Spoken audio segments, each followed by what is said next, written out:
You're listening to Stories Behind the Songs with Chris Blair. For more information, check out chrisblair.com. What's up, everybody? This is another episode of Stories Behind the Songs. I'm your host, Chris Blair, and this week I sat down with my buddy, Jason Duke.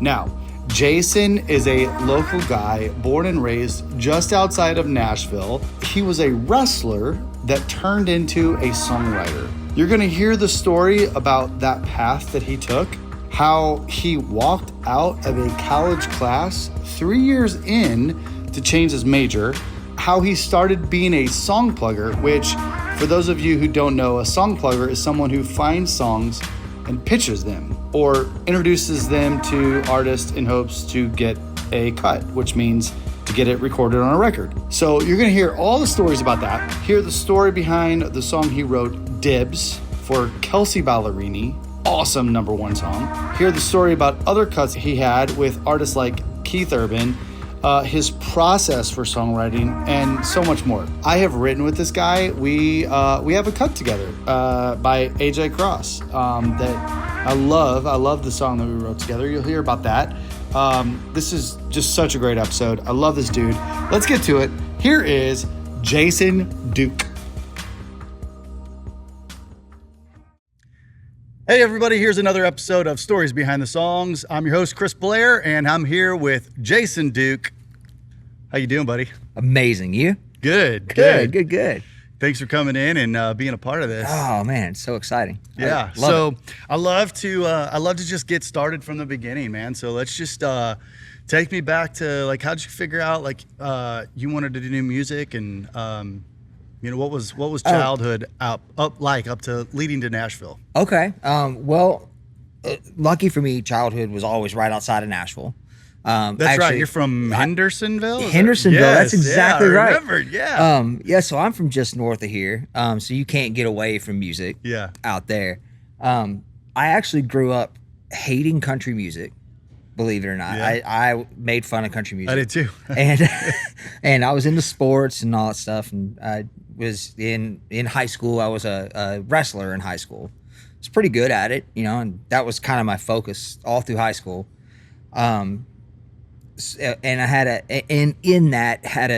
dad at home that had a guitar always sitting around, was always playing like Eagles and Jackson Browne, had a bunch of fake books or whatever. Yeah. So I guess that's kind of where music started, is this interest in like hearing him, playing guitar to, picking up a fake book and learning a song and learning songs that he was listening to on what would have been records back then, and tapes and stuff. Yeah.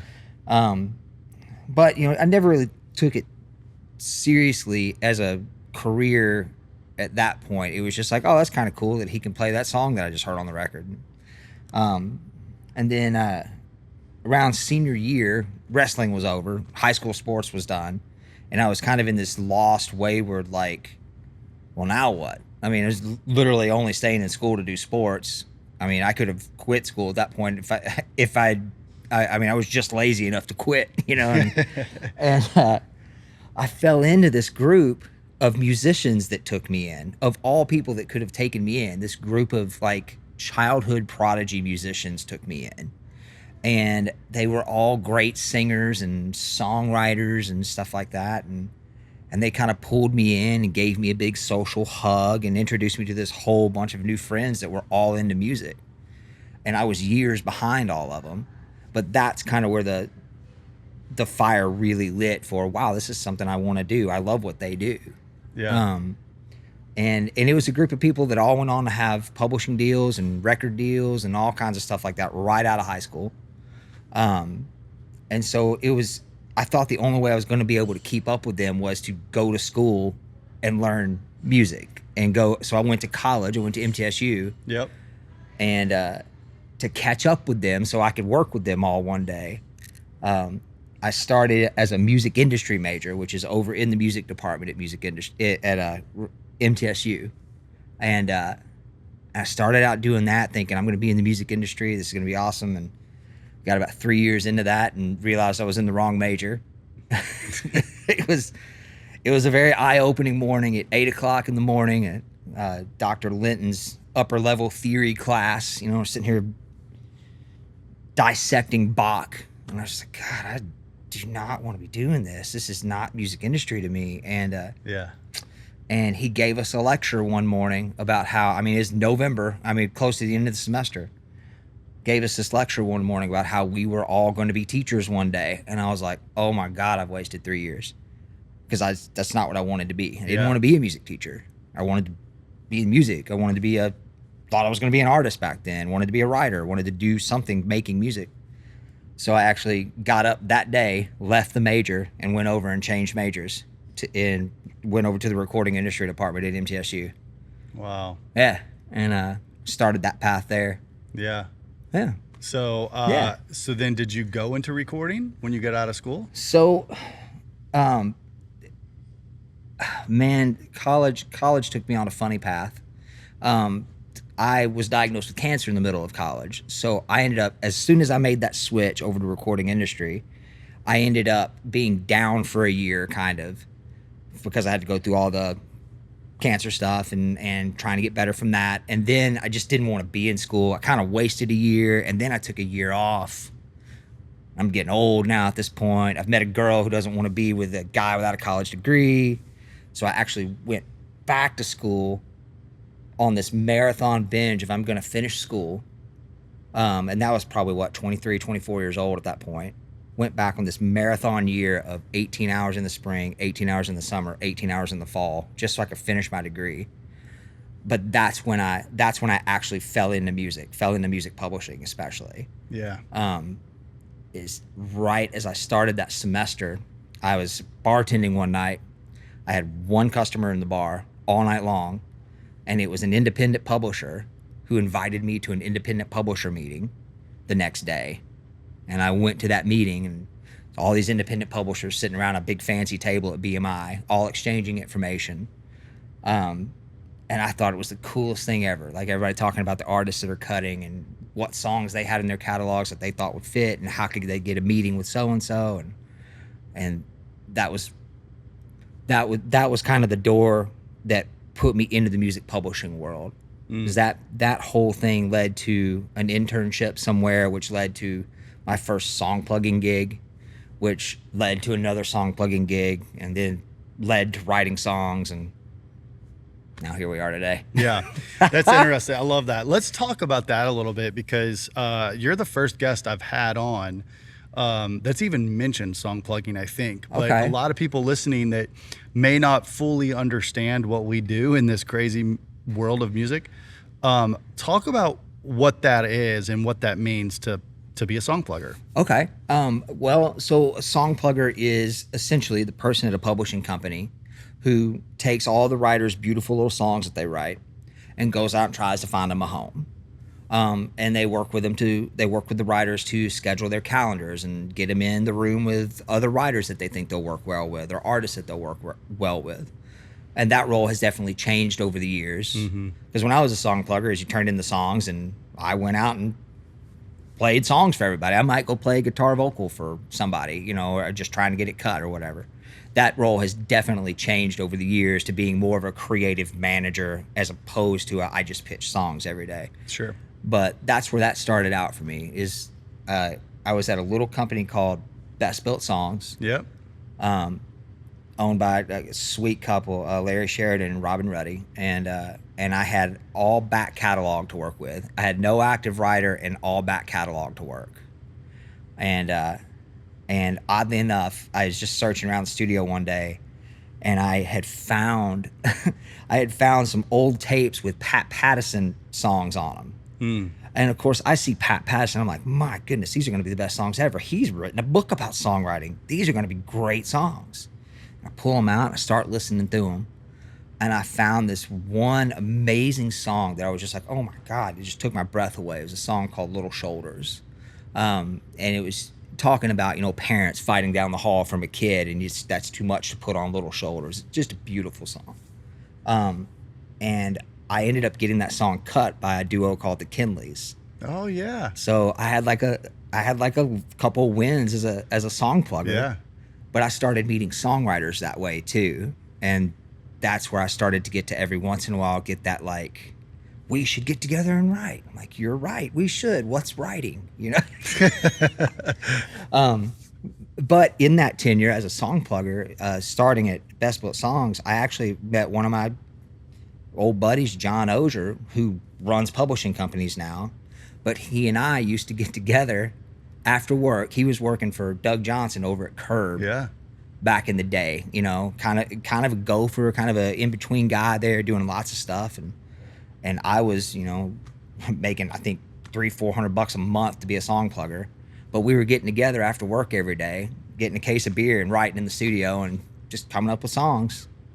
And that's kind of where, like, for me, like, starting to schedule writes and figure out, like, who should I be writing with? It's kind of where the writing thing started to kick in, too.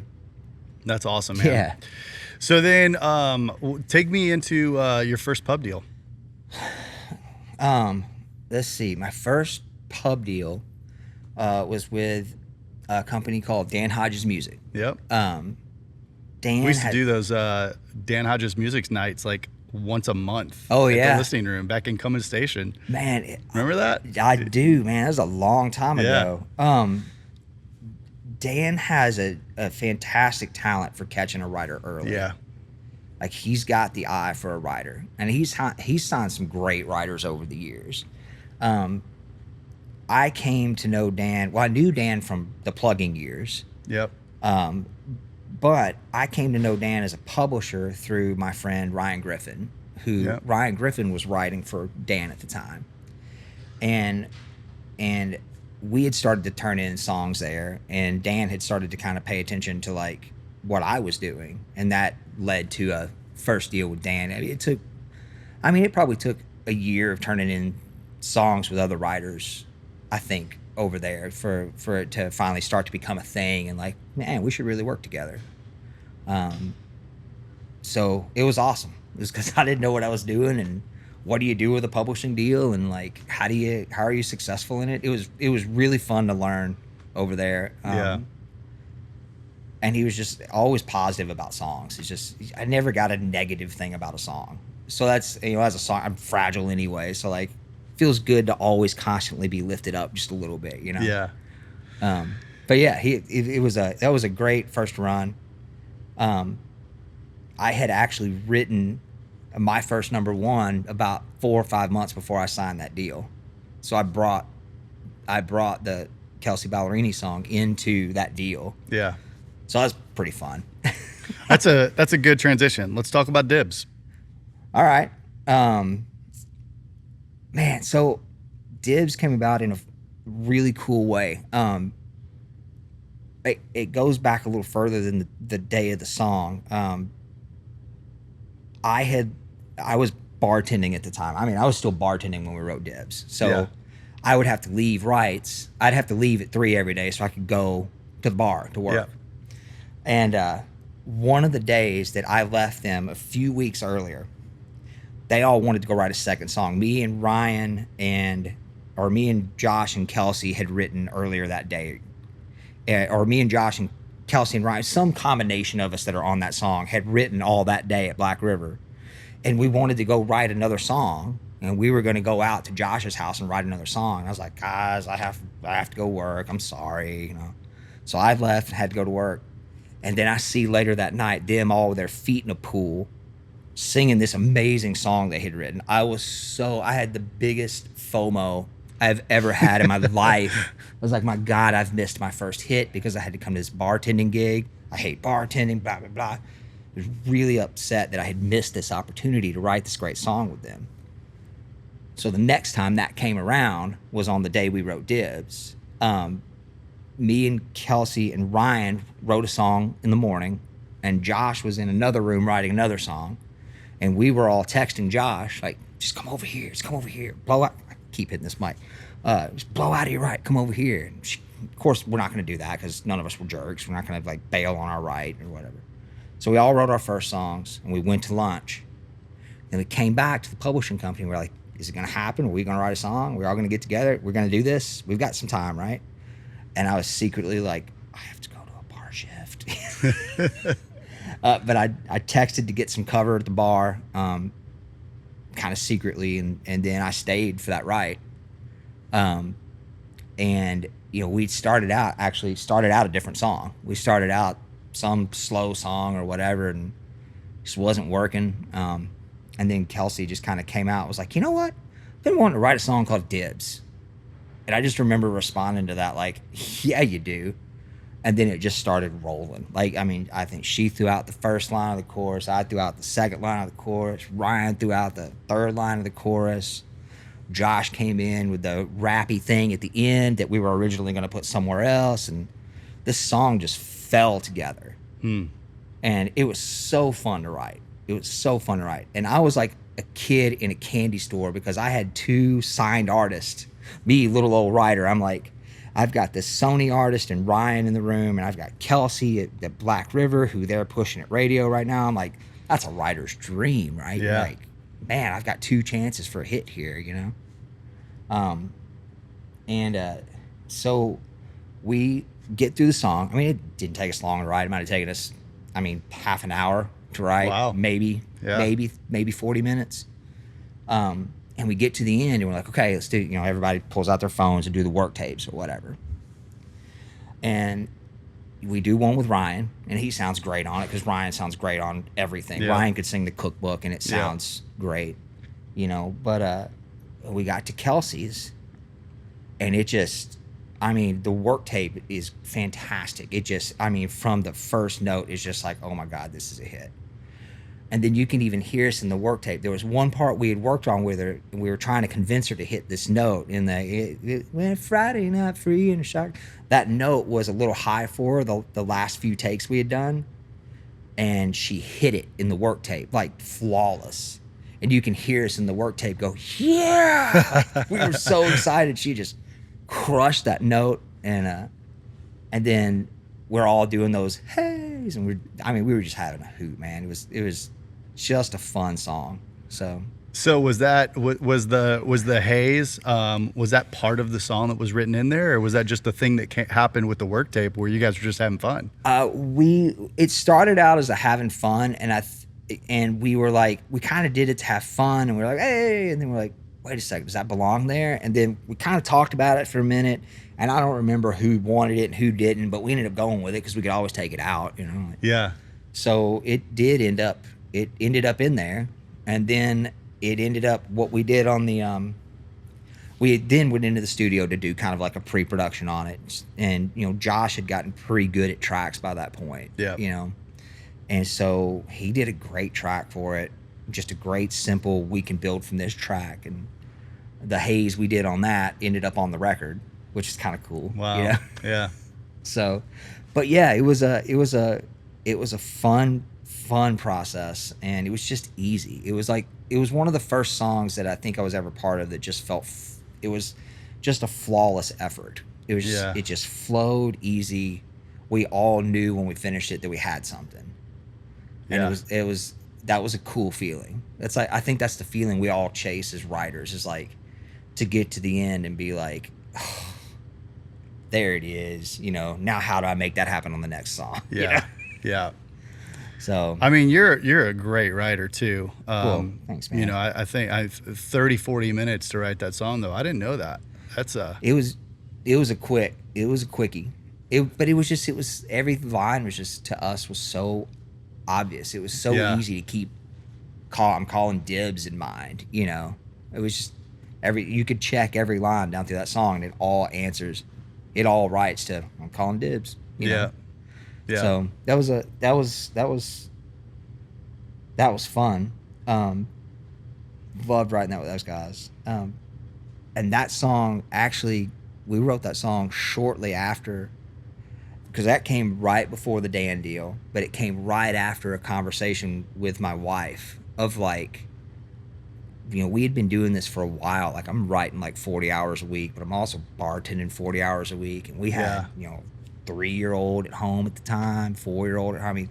Young kid at home, and, trying to balance this. And it was just like, it was brutal for a while, and we had this conversation about, how much longer are you going to do this? Coming from the wife, like, how much longer are you going to do this? And it was like, I don't know. Like, as long as I keep getting better.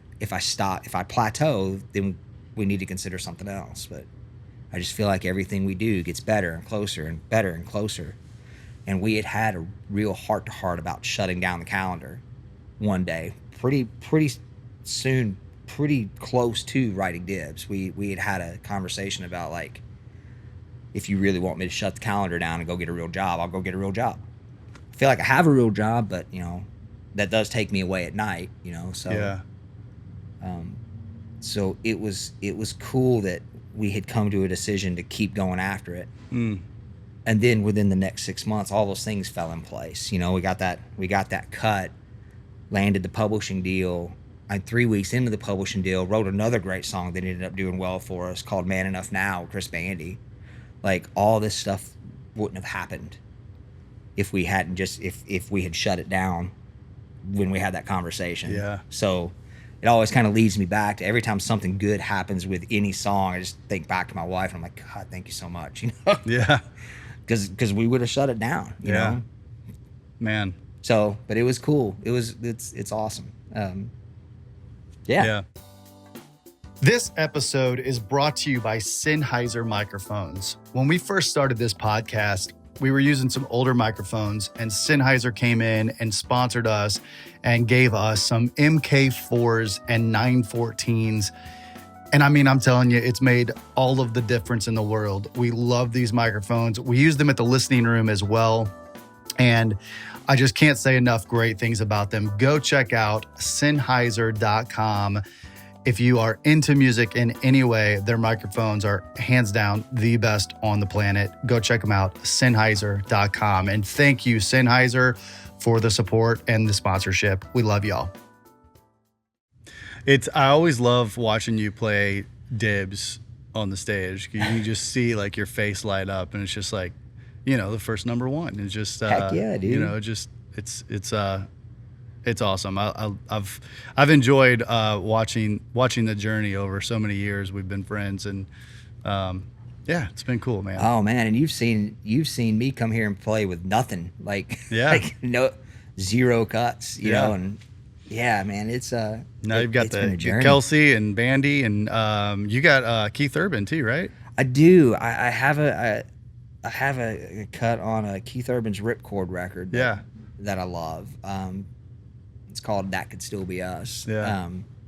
Man, we were really hoping we were going to get a big ballad single out of that with him, man, but just didn't happen, you know. Yeah. A little heartbreaker, but, you know, but also, like, it's still a Keith Urban cut. Like, yeah. It's like, that counts. Well, you know, I mean, you've written songs over the years. How many times you sit in a room writing with people and you're getting into your song, you're like starting to dig on it, and then somebody goes, yeah, you know, this could be like Keith Urban, or this could be like Blake Shelton. This could, they pick out artist X that's huge, it's unobtainable, and you're like, yeah, that'd be great.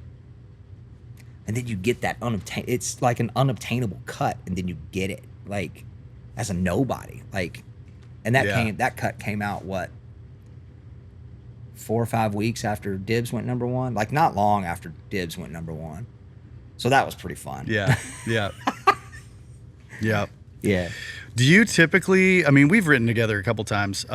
So yeah. I know your process, but just for everybody listening, like, do you go into a room more melody or more lyric? Man, that's funny. That's a good publisher question right there. And I'm going to be honest, I don't know how to answer that question. I've made a point over the years of being what the room needs that day. And I don't know if that's melody, and I don't know if that's lyric. I don't know. I just know that some days, like, I mean, the Keith Urban cut has my melodies in a chorus, you know, so am I a melody guy? Who knows, you know? But then, like, so a couple of these Kyle Clark things that have come out recently, like the Kyle Clark Call Me Monday, like, I came in with that lyric for the chorus, you know, like, here's the lyric for this whole chorus. Here it is. What can we do with it, you know? So who knows? Like, I hate to be pigeonholed off into one. I know that makes it easy for publishers to schedule. It's like, oh, I have this great lyric guy you need to work with. Yeah, I've kind of strived to just be a great songwriter to work with. You know, like I want to be able to write the melody when you need it, or have input on the melody when you need it. You know, and be able to focus the lyric when the lyric needs focus. No matter how good of a lyricist you are, I want to be able to help. You know, so I've made kind of a point in my career, especially being a lunchbox songwriter. Like, I'm not a rock star guitar player. I'm not a great singer. I'm not going to go on the road. But, you know, I want to be able to fit into any room. Mm-hmm. And I want, when a room sees that I'm on the calendar, I want them to be like, oh, yeah, that guy. I like that guy. You know? Yeah, make sure he stays on. You know, like, I just want to, I want everybody to feel like they see a day coming up with me and they go, oh, yeah, that's going to be cool. You know? Yeah. We'll get something done. So, yeah. I would have said the same thing. You know, you've been great at throwing out lyrics when it's, you know, when we're stuck. But then you also have these great melodies that you come up with too. So I would have answered it the same way for you. I was going to say, you could probably answer it better than me, honestly. No, I think, I think it depends on the room and the situation, like you said. And I mean, we wrote a great song that got cut by AJ Cross, Without a Girl. And that was one of those songs that just kind of fell out really quick too. That was a fun creation, man. That really was. And talking about leaving and missing out on an opportunity, we wrote that morning. Yeah, we sure did. And I almost left because I had some things to do, and I was like, man, I don't know. And luckily I stayed and did that second write with you guys. And that was and you have a whole empire here to run, right? And it's like, and you stuck around. That meant a lot to all of us too, though. The fact that you have this whole beast going that you're running with, you know, the listening room and you know, employees counting on you to do the right things here, and you stuck around. Like those hours are valuable, and when you give them to people, it should mean something. You know, it was really cool to have you stick around that day, and then it made us all feel like we even needed to deliver more, because you're like, man, this guy has 3,000 other things to do, and he's staying here. Oh, dude, let's make sure this pays. You know, like let's make this rock. You know. So that was a fun room too. Yeah, that was a good day. It was sure fun. Was, so, man. Well, you've got some recent stuff going on. So let's talk about what's happening right now. Man, it's been a fun year. Yeah. So I just ended a fantastic 5-year run with BMG. Yep. It ended in December. Man, that was a fun ride. It got me through the pandemic, which is awesome. Yeah. You know, I thought for sure during the pandemic it was like, why in the world would they keep me? Of all people they could keep, why would they keep me? You know, and they did, and they kept the deal going, and they made the deal better on the last year, which was awesome. Really helped us out a lot. And they were great champions. They got us some great opportunities. So that deal ended in December, though. And just as deals run, I had a 5-year deal there. Yeah. That deal was done. And I've just signed a new publishing deal this year in February. Luckily, only went a month without being able to pay the rent, right? but no, we signed a new deal in February with Chris DiStefano's company, Win Songs. Yeah. And we're starting to see a handful of things that we've been waiting on come out, which has been really cool. Like, we had a Ray Lynn release earlier this year, which was great. Hannah Ellis. Say again, I'm sorry. Hannah Ellis. We've got a Hannah Ellis. Hannah Ellis has cut one. It hasn't come out yet, but that's a great song too. It is. And we think that's on the horizon. We had a Megan Patrick release here not too long ago, which is, come on, Megan Patrick singing a song. That's what a talent, man. Gosh, what else have we had this year? 2 or 3 Kyle Clark releases that have all been great songs. Chris Rudiger just put one out that's awesome. The Naomi Cook single, Naomi's debut single as a solo artist, just came out. It's been a fun ride so far, you know. And we've got a couple big ones that are still I still have to call them pipeline. Like, I've heard them, but like which fingers crossed on really big records, which would be amazing to get, you know. Alexandra Kay released one that me and Jason Massey wrote with her. That I Hate Airplanes song is freaking great. So it's been a fun run this year. Had a lot of great releases and just trying to get more of them, you know. Yeah, it gets addictive. Yeah, dude, you look like you're on top of the world, dude.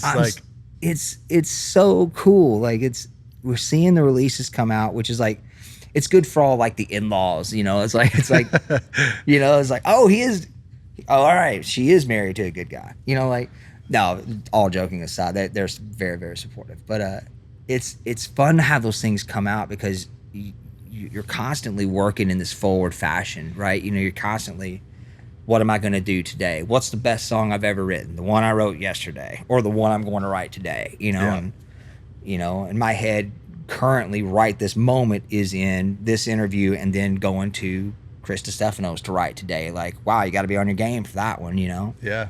But, you know, get to celebrate these cuts that have come out this year, and you kind of lose track of that, you know? Like, as you're constantly moving forward, you build this career that you don't even realize you've built, you know?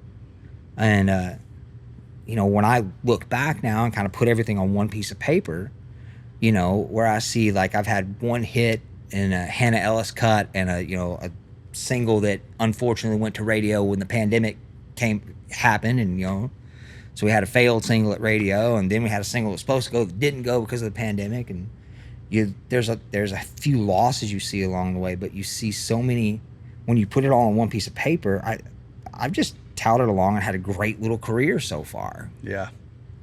You know, I've several major label releases, and, you know, lots of cool cuts on the horizon, and nothing but great opportunities in front of us in this new publishing deal. Like, how did we get so lucky? Chris is such a great dude.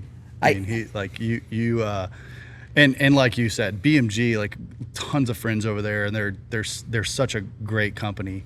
But, you know, I think when you've got a leader at the helm like DiStefano, that is a massive, successful songwriter, like he is, you know, like, he just, I don't know, there's just something special about that, and he just cares. He's just so genuine, and I love the dude. That's been 1,000% my experience from even before day one starting to write there. Is just like, there's just a genuine presence there, and it's positive, and it's nurturing, and it's, you know, and the talent speaks for itself, you know, and so it's cool to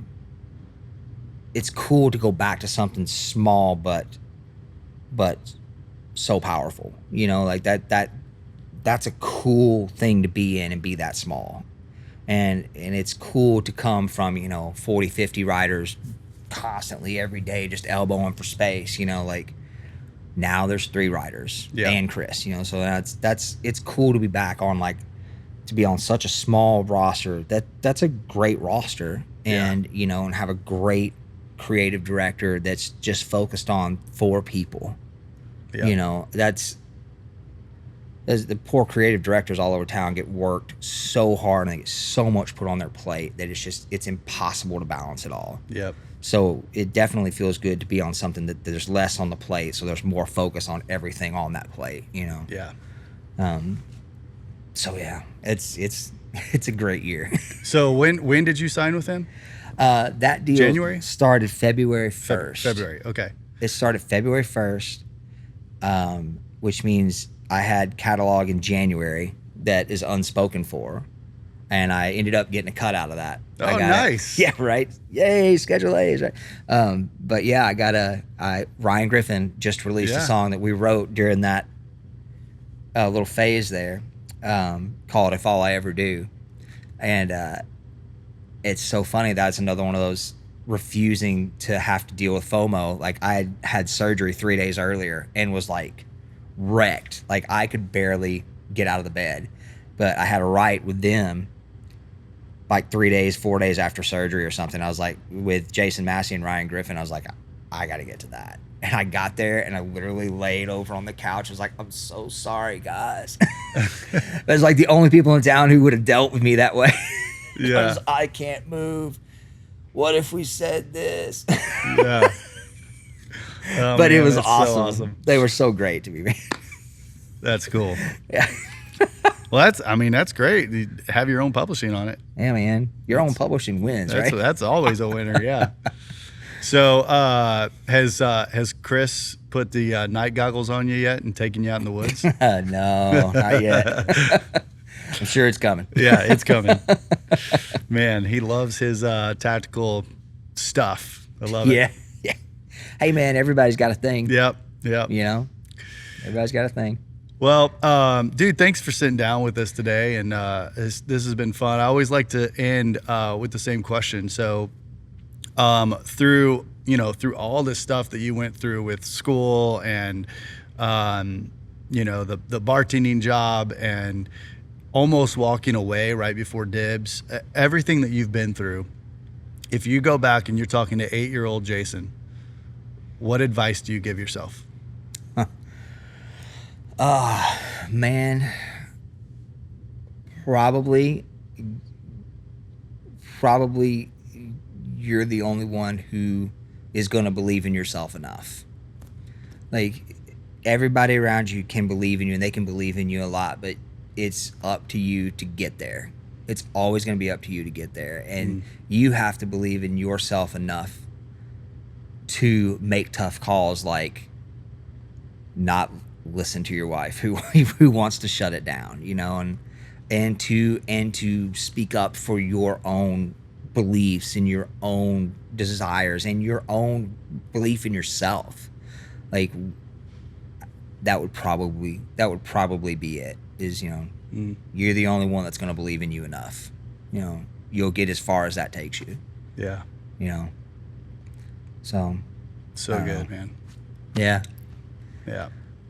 Well, dude, thanks again. This has been a blast. Awesome, man. Thanks for having me. Yeah, we'll have to get back together in the next year or two, and after you've got all these other #1 hits, and talk about stories behind those. I know it's coming, dude. I hope. Yeah. All right, brother. Yeah, man. Well, thank y'all for listening. This has been another episode of Stories Behind the Songs. I'm Chris Blair, and you've been listening to Jason Duke. We'll see you next time.